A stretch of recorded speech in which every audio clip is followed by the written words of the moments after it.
the other part are the controllers, which do the data serving with APIs, meaning that from UI we send and retrieve the data from the core of our app. So as a wrap up, that means that the interface adapters play the communication role between different parts of our application. And finally, we have the fourth layer. The fourth layer, which is frameworks and drivers, or infrastructure layer. And here, all the details go. Here, you can do anything. You can have any dependency on any other layer. You can have dependencies on the other externalities like databases, frameworks, any technology that you want. So your hands are free here to do anything. I mean, your hands, not mine, but that's not funny. So yeah, here all the details go. So from here, we can. The reason why everything is done here is by leaving the core of our app free for any changes that may be needed in the future. So, for example, if you are using any technology, for example, any database, and then later you want to change it, then you do it only here, only in this layer, and the core of your app stays as it is, without the need to change anything there. While looking at the picture, does it ring any bell? I want to make an analogy for a case in real life in order to have a better understanding. And so I wanted to make an analogy with how the solar system works. And in the core of everything, we have the sun, which means that, it's at the center of everything, the sun, and that can be compared to the entities, or the main layer, which presents the core of our app. After that, we have the planets that can be compared to use cases, which they are orbiting around the sun, and each of them has their own purpose and own use cases. The interfaces adapters, as I said, serves as a communication between different parts of our app, meaning that can be compared to the communication satellites that do some stuff for communication between the planets and see what's going on out there. And we have the technology that we use to go out to space. That can be compared to space suits, for example, that astronauts use for going outside in the atmosphere. But these layers are not the main part of this clean architecture.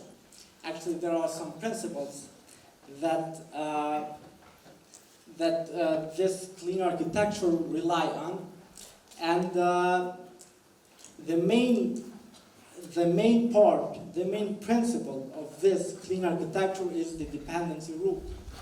The dependency rule states that inner layers or high-level layers shouldn't depend on the outer layers, but it's the other way around.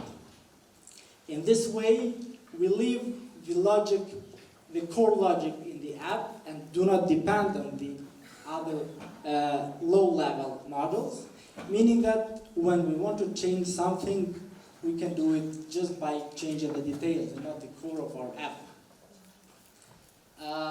So yeah, for example, entities or domain layer doesn't have any dependency on any other layer. And from that you can imagine the others, how can they have the other dependencies.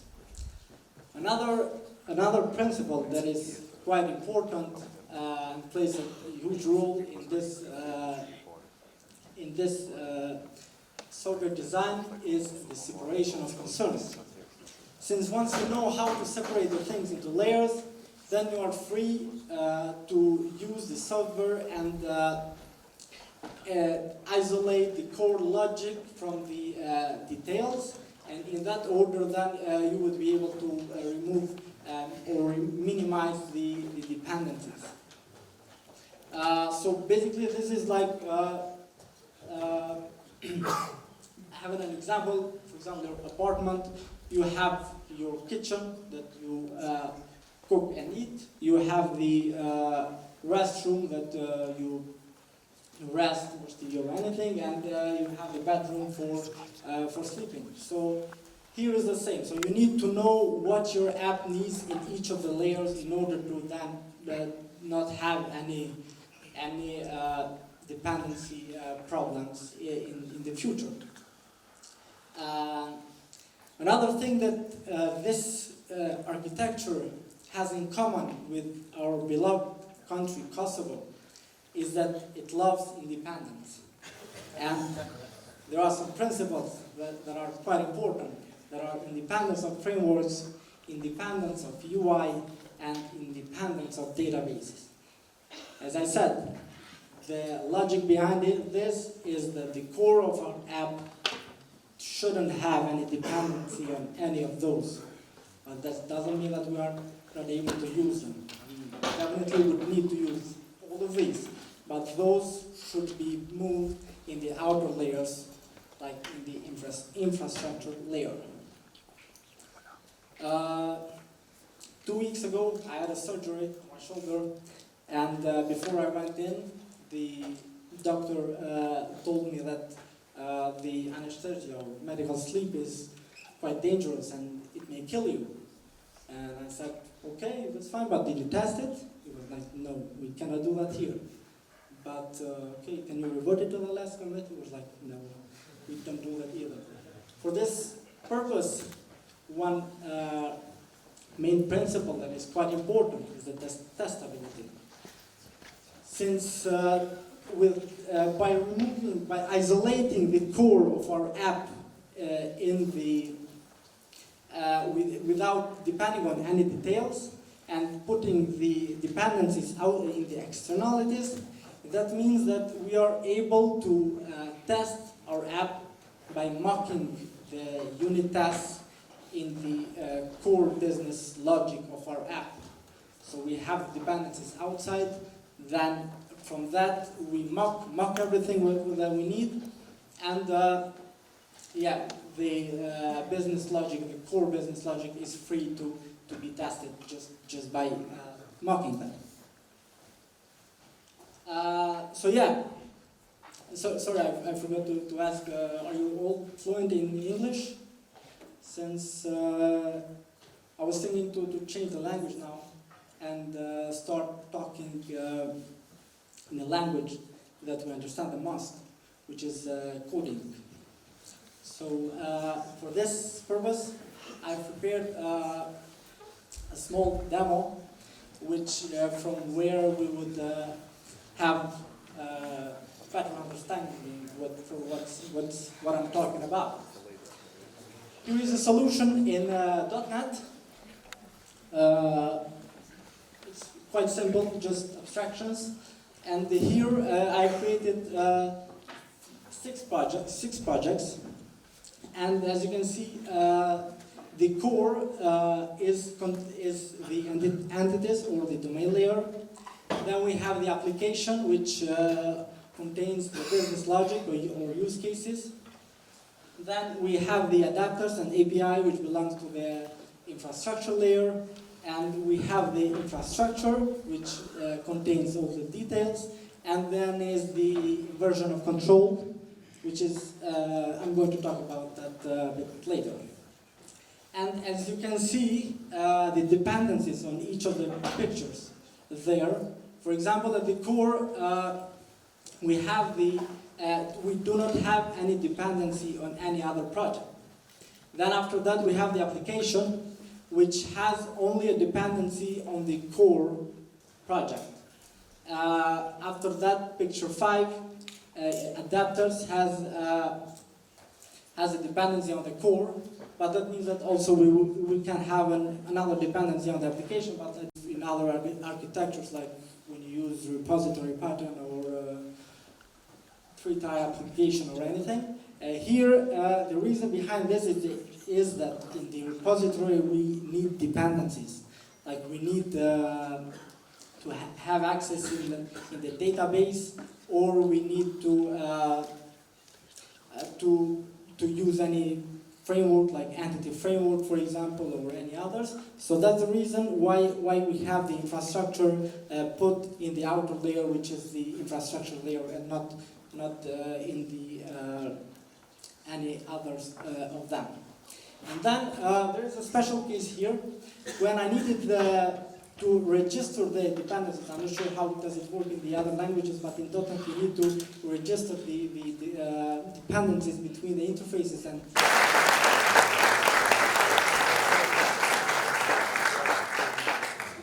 Is there any question for Norik? Yeah, there is one question, Norik. Actually, I have 3 questions. So, on what level do you think you can apply the same architecture design in other frameworks, for example, Spring Boot? And the second question, considering nowadays the Mach principles are is more the way that people want to go.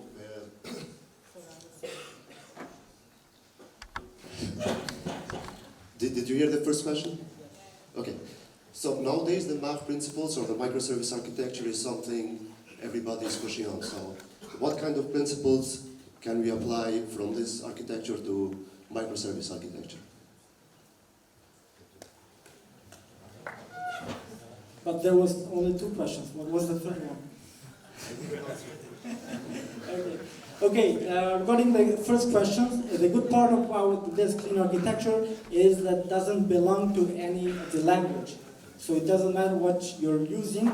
The important of that is that you should be able to separate your components into the layers that we talked about in order to not break the dependency rules there. And once you can do it, then you are free to use it in every language or any framework that you need. So yeah, I think that would fit in any other language that you would need. So basically, you put everything that you need in the layers, and then you are free to go with that. And regarding the microservices, very good questions, is that actually I've been using that on one of my projects, and basically there can be separate services, and each of them may have their own architecture, meaning that in each of these services you may have your desired architecture, and if you think that this architecture fits in any of those, then you are free to use it. Can you share maybe from your experience which part of this layered architecture you test first? As I said, the most important thing of the app that needs to be tested is the core of your app, the core of our application. In this case, the core belongs to the user application layer and domain layer. And as I said, one of the reasons why we need to put all the dependencies outside of this core app is to promote testability. So you would be able to create unit tests with mocking the details and putting everything outside, and so you would not need to have any dependency on any database or framework or something. You just mock it and you test the core of your app. So I think that to answer the questions, that means that the core application layer and domain layer are the ones that needs to be tested the most in the first.